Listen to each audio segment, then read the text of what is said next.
Kinder Joy $10.3 billion വർത്തുള്ള ഒരു candy brand വളരെ unexpected ആയിട്ടുള്ള ഒരു സ്ട്രാറ്റജിക് ചേഞ്ച് അവിടെ ബ്രാൻഡിൽ കൊണ്ടുവന്നു. ഈ ഒരു ചേഞ്ച് മൂലം ഏകദേശം 25% റീപർച്ചേസും 300 മില്യൺ സോഷ്യൽ മീഡിയയിൽ യൂസർ ജനറേറ്റഡ് കണ്ടന്റും ക്രിയേറ്റ് ചെയ്യപ്പെട്ടു. ലോകത്ത് ഞെട്ടിച്ച ഈ ഒരു മാർക്കറ്റിംഗ് ക്യാമ്പയിൻ ഇന്നും തുടർന്നു പോയിക്കൊണ്ടിരിക്കുന്നു. അവർ ചെയ്തത് ഇത്രമാത്രം: ഹാരി പോട്ടർ ഫ്രാഞ്ചൈസുമായിട്ട് കൊളാബറേറ്റ് ചെയ്തുകൊണ്ട് ഒരു Harry Potter franchise Kinder Joy. ഇതിനകത്ത് ഇത്തരത്തിലുള്ള ഹാരി പോട്ടർ ക്യാരക്ടേഴ്സിനെ ടോയ് ആയിട്ട് നമുക്ക് കിട്ടും. ഇത് നമുക്ക് ചാർജറിലൊക്കെ കേബിളിൽ കണക്ട് ചെയ്തിട്ട് ഉപയോഗിക്കാൻ പറ്റുന്ന ഒരു ഒരു അറ്റാച്ച്മെൻ്റ് ആയിട്ടും ബുക്ക് മാർക്കായിട്ടൊക്കെ ഉപയോഗിക്കാൻ പറ്റുന്ന ചെറിയ ടോയ്സ് ആണ് ഇവർ കൊണ്ടുവന്നിട്ടുള്ളത്. ഇത് ലിമിറ്റഡ് എഡിഷൻ ആയതുകൊണ്ട് തന്നെ പലപ്പോഴും സ്റ്റോറുകളിൽ പോയി കഴിഞ്ഞാൽ സ്റ്റോക്ക് ഉണ്ടാവില്ല.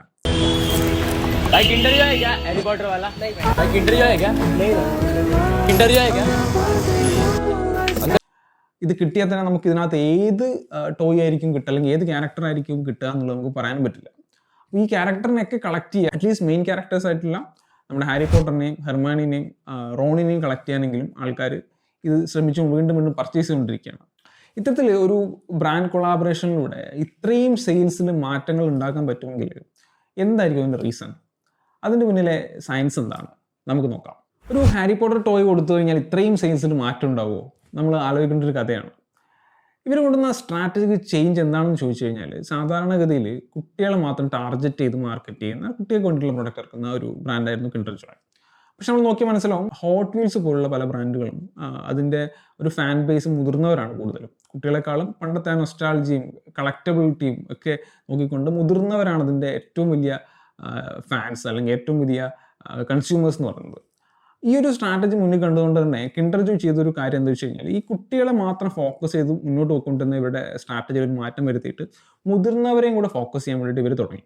ഇന്ന് ഏത് സ്റ്റോറിൽ പോയി നോക്കിയാലും ഈ ഹാരി പോട്ടർ കിൻഡർ ജോയ് ഏറ്റവും അധികം വാങ്ങിക്കുന്നത് മുതിർന്നവരാണ് നമുക്ക് കാണാൻ വേണ്ടി പറ്റും. നമ്മൾ സോഷ്യൽ മീഡിയ നോക്കിക്കഴിഞ്ഞാൽ മുതിർന്നവരാണ് ഇത് കളക്ട് ചെയ്ത് ഇതിനകത്ത് എന്താണ്, ആരെയാണ് നമുക്ക് കിട്ടുന്നത് എന്നൊക്കെ പറഞ്ഞിട്ട് വീഡിയോ ചെയ്യുന്നത് നമുക്ക് കാണാൻ സാധിക്കുന്നത്. ഹാരി പോട്ടറിൻ്റെ ഈ ഒരു മാജിക്കൽ വേൾഡും അതിൻ്റെ നൊസ്റ്റാൾജിയും അതിൻ്റെ ആ ഒരു സ്റ്റോറി ടെല്ലിങ്ങും, ഒപ്പം തന്നെ കിൻഡർ ജോയുടെ ആ ഒരു സർപ്രൈസും, ആ സർപ്രൈസ് എലമെൻ്റ്, ആ ബ്രാൻഡിൻ്റെ വാല്യൂയും അതിൻ്റെ റീച്ചും കൊളാബറേറ്റ് ചെയ്യുന്ന സമയത്ത് നമുക്ക് അവിടെ ഉണ്ടായതൊരു മാജിക്കലായിട്ടുള്ള ഒരു പ്രൊഡക്റ്റാണ് നമുക്ക് വേണമെങ്കിൽ പറയാം. ഈ ഒരു കൊളാബറേഷനെ നമുക്ക് കോ ബ്രാൻഡിംഗ് എന്ന് വിളിക്കാം. ഒന്നിലധികം ബ്രാൻഡുകൾ കൊളാബറേറ്റ് ചെയ്തുകൊണ്ട് പ്രൊഡക്റ്റുകൾ ഇറക്കുന്നത് ആദ്യമായിട്ടല്ല. മുമ്പ് പല ബ്രാൻഡുകളും, ഇപ്പോൾ ആപ്പിളും നൈക്കിയും ചേർന്നിട്ട് അവരുടെ വാച്ച്, ആപ്പിൾ വാച്ചിൻ്റെ ഒരു എഡീഷൻ ഇറക്കുന്നുണ്ട്. ഇത്തരത്തിൽ പല ബ്രാൻഡുകളും ഇത്തരത്തിലുള്ള എഡീഷൻസ് ഇറക്കാറുണ്ട്. കിൻഡർ ജോയ് ആദ്യമായിട്ടല്ല ഇത്തരത്തിലൊരു കോ ബ്രാൻഡിങ് ചെയ്യുന്നത്. നമ്മുടെ ഹോട്ട് വീൽസ് ബ്രാൻഡുമായിട്ട്, അതുപോലെ ബാർബി ഒക്കെ പോലുള്ള ബ്രാൻഡുകളൊക്കെ ആയിട്ട് അവർ കൊളാബറേറ്റ് ചെയ്തിട്ട് അതിലെ ടോയ്സുകൾ അവർ ഇറക്കിയിട്ടുണ്ട്. ഏറ്റവും ബ്യൂട്ടിഫുൾ ആയിട്ട് കോ ബ്രാൻഡിങ് ചെയ്യുന്ന ഒരു ബ്രാൻഡ് തന്നെയാണ് നമ്മുടെ കിൻഡർ ജോയ് എന്ന് പറയുന്നത്.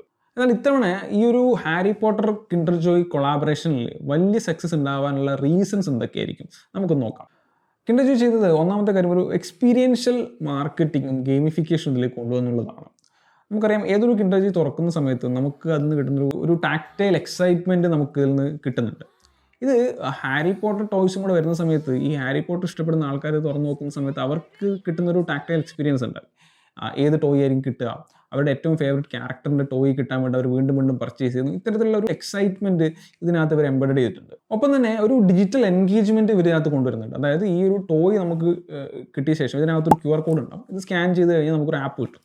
അപ്പോൾ ഈ ആപ്പിനകത്ത് നമ്മൾ ഈ ടോയിനെ സ്കാൻ ചെയ്ത് കഴിഞ്ഞാൽ നമുക്ക് ഓട്ടോമാറ്റിക്കലി ഈ ആപ്പിലേക്ക് പോകുന്നു. അവിടെ നമുക്ക് ഗെയിം പോലുള്ള ഓപ്ഷൻസ് ഉണ്ട്. നമുക്ക് ഒരു ഗെയിം കളിക്കും ഈ ക്യാരക്ടറിനെ വെച്ചിട്ട്. അത്തരത്തിലൊരു AR സെഗ്മെൻറ്റ് വെച്ചുകൊണ്ട് ഇതിനെ ഒരു ഗെയിമിഫിക്കേഷനിലേക്ക് അവർ ഇതിനെ കൊണ്ടുവരുന്നുണ്ട്. അപ്പം ജസ്റ്റ് ഒരു ഫിസിക്കൽ എക്സ്പീരിയൻസിന് ഉപരിയായിട്ട് ഒരു ഡിജിറ്റൽ എക്സ്പീരിയൻസും കൂടെ കൊടുക്കുന്നുണ്ട്.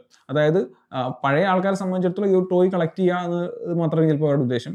പക്ഷെ പുതിയ കുട്ടികളെ സംബന്ധിച്ചിടത്തോളം ഇതിലൂടെ ആ ഗെയിം എക്സ്പീരിയൻസ് ചെയ്യുക, അവർക്കും കൂടെ ഒരു എക്സ്പീരിയൻസ് കൊടുക്കുന്ന ഒരു കംപ്ലീറ്റ് സിസ്റ്റമായിട്ട് അവരത് ഇംപ്ലിമെൻറ്റ് ചെയ്തു. ഇനി മൂന്നാമത്തെ അവർ ചെയ്തൊരു കാര്യം വെച്ചാൽ ഇതിൻ്റെ സോഷ്യൽ കണക്ടിവിറ്റിയാണ്. അതായത് ആൾക്കാർ ഇത് കളക്ട് ചെയ്തിട്ട് തനിക്ക് ഏതാണ് കിട്ടിയതെന്ന് സോഷ്യൽ മീഡിയയിൽ ഷെയർ ചെയ്യുന്നു. നേരത്തെ ഞാൻ പറഞ്ഞ പോലെ 300 മില്യൺ പോസ്റ്റുകൾ, യൂസർ ജനറേറ്റഡ് പോസ്റ്റുകൾ. മറ്റൊരു കമ്പനിയും ഇതിന് വേണ്ടിയിട്ട് മാർക്കറ്റിങ്ങിനായിട്ട് ഇറങ്ങേണ്ട, യൂസേഴ്സ് തന്നെ, ഇത് ഉപയോഗിക്കുന്ന കൺസ്യൂമേഴ്സ് തന്നെ ഇതിനെ മാർക്കറ്റ് ചെയ്യുന്നൊരവസ്ഥ ഉണ്ടാകുന്നു. കാരണം ഇത് കിട്ടിയത് ലിമിറ്റഡ് എഡീഷനാണ്. അപ്പോൾ ഇത് കിട്ടുക എന്നുള്ളത് വലിയൊരു കാര്യമാണ്. ഇത് കളക്റ്റബിൾസ് ആണ്. നമുക്ക് ഇന്ന എല്ലാ ക്യാരക്ടേഴ്സിനെയും കളക്ട് ചെയ്യേണ്ടതുണ്ട്. അപ്പോൾ ഇത് കളക്ട് ചെയ്യാൻ വേണ്ടി ആൾക്കാർ വീണ്ടും വീണ്ടും പർച്ചേസ് ചെയ്യുന്നു, വീണ്ടും വീണ്ടും സോഷ്യൽ മീഡിയയിൽ ഇടുന്നു. ഇതൊരു സ്റ്റാറ്റസ് സിമ്പിളായിട്ട് തന്നെ മാറിയിട്ടുണ്ട്. ഈ ഒരു ആക്ടിവിറ്റി ഒരു കമ്മ്യൂണിറ്റി തന്നെ ഫോം ചെയ്യാൻ വേണ്ടിയിട്ട് സാധിച്ചു. അതായത് നമ്മൾ ഹോട്ട് വീൽസിൻ്റെ കമ്മ്യൂണിറ്റി കാണുന്ന പോലെ തന്നെ കിൻഡർ ജോയ് ഹാരി പോട്ടർ ഫാൻസിൻ്റെ ഒരു കമ്മ്യൂണിറ്റി തന്നെ ഫോം ആവുകയുണ്ടായി. ഇതിൽ മാർക്കറ്റിംഗ് സൈക്കോളജി ഇവർ നല്ല രീതിയിൽ ഉപയോഗിക്കുന്നുണ്ട്. അതായത് ഇത് ഒരു സ്റ്റോക്ക് വരികയാണ്, ഈ സ്റ്റോക്ക് തീർന്നു കഴിഞ്ഞാൽ ചിലപ്പോൾ ഇത് കിട്ടിയില്ലെന്ന് വരും. അപ്പം ഒരു സ്കേഴ്സിറ്റി സൃഷ്ടിക്കുന്നുണ്ട്. അതുകൊണ്ട് തന്നെ ആൾക്കാർ എത്രയും പെട്ടെന്ന് പോയി പർച്ചേസ് ചെയ്യുക. സ്റ്റോക്ക് വരുമ്പോൾ തന്നെ ഹോട്ട് വീൽസ് ഒക്കെ പർച്ചേസ് ചെയ്യുന്ന പോലെ തന്നെ ഇത് പർച്ചേസ് ചെയ്യുക. അല്ലെങ്കിൽ നമ്മൾ പോയി കഴിഞ്ഞാൽ ഇത് ഫിയർ ഓഫ് മിസ്സിംഗ് ഔട്ട് എന്നൊക്കെ പറയുന്ന പോലെ ഇത് നഷ്ടപ്പെട്ടു പോയാലോ, അല്ലെങ്കിൽ ഈ ഒരു സീരീസിൽ വരുന്ന കിൻഡർ ജോയ്സ് തീർന്നു പോയാലോ എന്നൊക്കെ കരുതിയിട്ട് ആൾക്കാർ പെട്ടെന്ന് പോയി പർച്ചേസ് ചെയ്യുന്ന ഒരു അവസ്ഥയുണ്ട്. രണ്ടാമത്തെ മാർക്കറ്റിംഗ് സൈക്കോളജി ഇവർ ഇതിനകത്ത് ഉപയോഗിക്കുന്നത് നൊസ്റ്റാൾജിക് മാർക്കറ്റിംഗ് ആണ്. നമുക്കറിയാം ഹാരി പോട്ടർ കണ്ടു വളർന്ന 90s കിഡ്സിനൊക്കെ അതൊരു വലിയ നൊസ്റ്റാൾജിക് ആയിട്ടുള്ള കാര്യം തന്നെയാണ്. അതിൻ്റെ ഫാൻസാണ് അവർ. അപ്പം ആ ഒരു നൊസ്റ്റാൾജിയിലേക്ക് തിരിച്ചു പോകാൻ വേണ്ടിയിട്ട് അവർ കാട്ടിക്കൂട്ടുന്ന പല കാര്യങ്ങളുണ്ട്. ഹോട്ട് വീൽസ് ഒക്കെ പലരും ആൾക്കാർ കളക്ട് ചെയ്യുന്നത് ആ നൊസ്റ്റാൾജിയുടെ പുറത്താണ്. പണ്ട് കുട്ടിക്കാലത്ത് അത്തരത്തിലുള്ള ഡൈക്കാസ്റ്റ് കാറുകൾ കളിച്ച് വളർന്ന കുട്ടികൾ, അല്ലെങ്കിൽ ഹോട്ട് വീൽസ് കളിച്ച് വളർന്ന ആൾക്കാർ വീണ്ടും അത് പർച്ചേസ് ചെയ്യാൻ കാണിക്കുന്ന പോലെ തന്നെ ഇത്തരത്തിലുള്ള ഹാരി പോട്ടർ ഫാൻസ് വീണ്ടും ഹാരി പോട്ടറിനെ പർച്ചേസ് ചെയ്യാൻ വേണ്ടിയിട്ട് പോവുകയാണ്. അപ്പം ഈ ഒരു നൊസ്റ്റാൾജിയ സൃഷ്ടിക്കാൻ ഇവർക്ക് സാധിക്കുന്നുണ്ട്. അതേസമയം പുതിയ ആൾക്കാർക്ക് വേണ്ടിയിട്ടുള്ള ഇത്തരത്തിലുള്ള AR എക്സ്പീരിയൻസ് ഒക്കെ അവർ പ്രൊവൈഡ് ചെയ്തുകൊണ്ട് അതിനെ വളരെ ബ്യൂട്ടിഫുൾ ആയിട്ട് തന്നെ അവർ അവതരിപ്പിച്ചു. ഒപ്പം തന്നെ ഇതൊരു കളക്റ്റബിൾ ഐറ്റമായിട്ട് മാറുന്ന സമയത്ത് ആൾക്കാർ പർച്ചേസിങ്ങിനുപരിയായിട്ട് കളക്ട് ചെയ്യുക എന്നുള്ളൊരു ടേം തന്നെ ഉപയോഗിക്കാൻ തുടങ്ങും. നമ്മൾ സാധാരണ എന്താ കളക്ട് ചെയ്യുക? പ്രീഷ്യസ് ആയിട്ടുള്ള സാധനങ്ങളൊക്കെയാണ് നമ്മൾ കളക്ട് ചെയ്ത് വെക്കുക. അത്തരം ഒരു പ്രീഷ്യസ് ആയിട്ടുള്ള സാധനമായിട്ട് ഇത് മാറുകയും ആൾക്കാർ ഇത് കളക്ട് ചെയ്ത് സൂക്ഷിച്ച് വെക്കുകയും ചെയ്യണം. ഓരോ വീട്ടിലേക്ക് ചെല്ലുന്ന സമയത്ത് ഇതൊരു ഒരു മാർക്കറ്റിംഗ് അവിടെ തന്നെ നടന്നു കഴിഞ്ഞു. ഇത് ഒരു കളക്റ്റബിൾ ഐറ്റം ആയിട്ട് തന്നെ മാറുന്ന സമയത്ത് അതിലേക്ക് ഉണ്ടാകുന്ന ഒരു ഇമ്പാക്റ്റ് വളരെ വലുതാണ്. ഇനി മറ്റൊരു കാര്യം, ഒരു പ്രൊഡക്റ്റിനുപരിയായിട്ട് ഒരു എക്സ്പീരിയൻസ് ക്രിയേറ്റ് ചെയ്യാൻ വേണ്ടിയിട്ട് ഈ ഒരു പ്രൊഡക്റ്റിന് സാധിക്കുന്നുണ്ട്.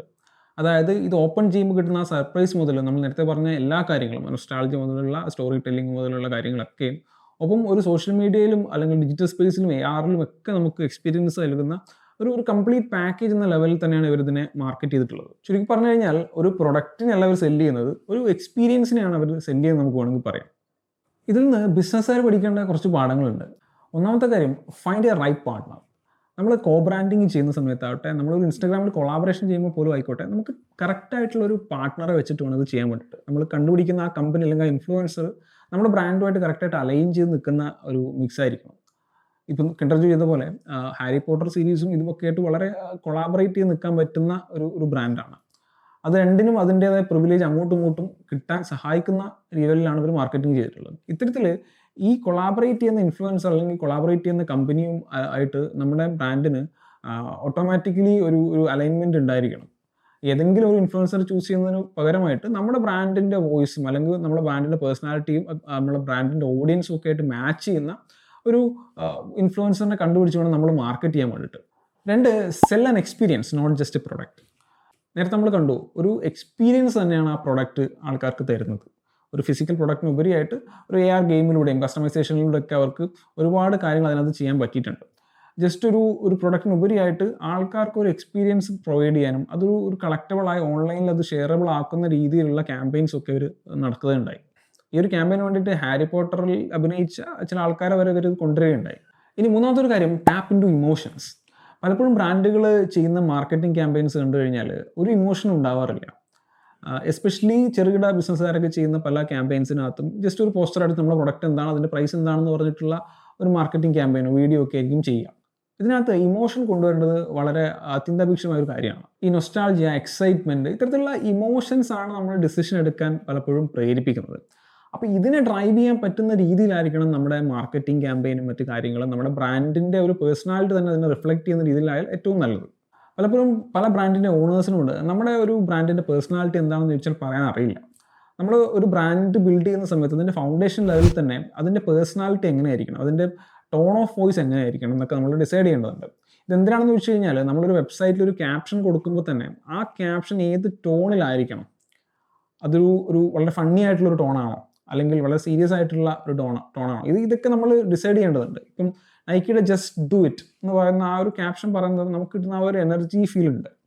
അതായിരിക്കില്ല ഒരു ടോയ് ബ്രാൻഡിൻ്റെ ക്യാപ്ഷൻ കിട്ടുക, അല്ലെങ്കിൽ മറ്റൊരു ബ്രാൻഡിൻ്റെ ക്യാപ്ഷൻ കിട്ടുക. അപ്പോൾ അത്തരത്തിൽ വ്യത്യസ്തമായ പേഴ്സണാലിറ്റിയുള്ള ബ്രാൻഡുകൾ നമുക്ക് കാണാൻ വേണ്ടിയിട്ട് സാധിക്കും. ആ പേഴ്സണാലിറ്റി അനുസരിച്ച് വേണം ഇവരുടെ ഡിസൈൻസ് ആയിക്കോട്ടെ, മാർക്കറ്റിംഗ് ക്യാമ്പയിൻസ് ആയിക്കോട്ടെ, ക്യാപ്ഷൻസ് ആയിക്കോട്ടെ, വെബ്സൈറ്റ് ആയിക്കോട്ടെ, കോൾ ടു ആക്ഷൻസ്, ക്ലിക്ക് ചെയ്യുന്ന ആ ബട്ടൺ പോലും അതനുസരിച്ച് വേണം നമുക്ക് ഡിസൈൻ ചെയ്യാൻ വേണ്ടിയിട്ട്. അപ്പം ഇത് ചിന്തിച്ച് വേണം നമ്മളൊരു കമ്പനിയെ ഒരു ബ്രാൻഡായിട്ട് വളർത്തുമ്പോൾ അതിൻ്റെ ഫൗണ്ടേഷൻ ലെവൽ ചെയ്യേണ്ട ഒരു കാര്യം തന്നെയാണ്. മറ്റൊരു കാര്യം നമുക്ക് പഠിക്കാനുള്ളത്, എക്സ്ക്ലൂസിവിറ്റി ഇതിൽ വലിയൊരു ഫാക്ടറാണ്. ആൾക്കാർ ഇത് വാങ്ങിക്കാനുള്ള കാര്യം ഇത് പെട്ടെന്ന് തീർന്നു പോകുമെന്ന് വിചാരിച്ചിട്ടാണ്. കാരണം ഇത് ലിമിറ്റഡ് എഡീഷനാണ്. അപ്പോൾ ഇത് എക്സ്ക്ലൂസീവ് ആയിട്ടുള്ള അല്ലെങ്കിൽ ലിമിറ്റഡ് എഡീഷൻ ഐറ്റംസ് മറ്റ് ഐറ്റംസിനൊപ്പം തന്നെ ഇത്തരത്തിലുള്ള ഒരു എക്സ്ക്ലൂസിവിറ്റി കൊടുക്കാൻ നമുക്ക് സാധിച്ചു കഴിഞ്ഞാൽ അത് നമ്മുടെ ബ്രാൻഡിനെ നന്നായിട്ട് ബൂസ്റ്റ് ചെയ്യുന്ന ഒരു കാര്യമാണ്. പക്ഷേ എല്ലായ്പ്പോഴും ഇത് സാധ്യമാവണമെന്നില്ല. And finally be everywhere. അതായത് നമ്മൾ എല്ലാ പ്ലാറ്റ്ഫോംസിലും ഇപ്പം കിൻഡർജോയുടെ കേസ് എടുക്കുകയാണെങ്കിലും ട്രഡീഷണൽ മാർക്കറ്റിങ്ങിലാണെങ്കിലും ഇൻഫ്ലുവൻസർ ലെവലിലാണെങ്കിലും സോഷ്യൽ മീഡിയയിലാണെങ്കിലൊക്കെ ഇവർക്ക് ഒരുപോലെ ഒരു മൾട്ടി ചാനൽ പ്ലാറ്റ്ഫോമിൽ ഇവർക്ക് ഒരുപോലെ ഈ കിൻഡർജോയ് മാർക്കറ്റിംഗ് പ്ലേ ചെയ്യാൻ വേണ്ടി പറ്റിയിട്ടുണ്ട്. അപ്പോൾ അത്തരത്തിൽ മൾട്ടി ചാനൽ അപ്രോച്ച് എടുക്കുക. പലരും ആൾക്കാർ ഡിജിറ്റൽ മാർക്കറ്റിംഗ് എന്ന ലെവലിൽ തന്നെ പോകുന്നത് കണ്ടിട്ടുണ്ട്. അതിനുപരിയായിട്ട് എല്ലാം കൂടെ മെർജ് ചെയ്തുകൊണ്ടുള്ള ഇത്തരത്തിലുള്ള മാർക്കറ്റിംഗ് ക്യാമ്പയിൻസും സക്സസ്ഫുൾ ആയിട്ട് റൺ ചെയ്യാൻ പറ്റുമെന്നാണ് ഇവർ പ്രൂവ് ചെയ്തിട്ടുള്ളത്. സോ നിങ്ങളുടെ കമ്പനിയുടെ ബ്രാൻഡിങ്ങിലും മാർക്കറ്റിങ്ങിലും ട്രൈ ചെയ്യാവുന്ന ചില കാര്യങ്ങളാണ് നമ്മളിന്ന് ഡിസ്കസ് ചെയ്തത്. So let's make A magical brand together. Like, share and subscribe.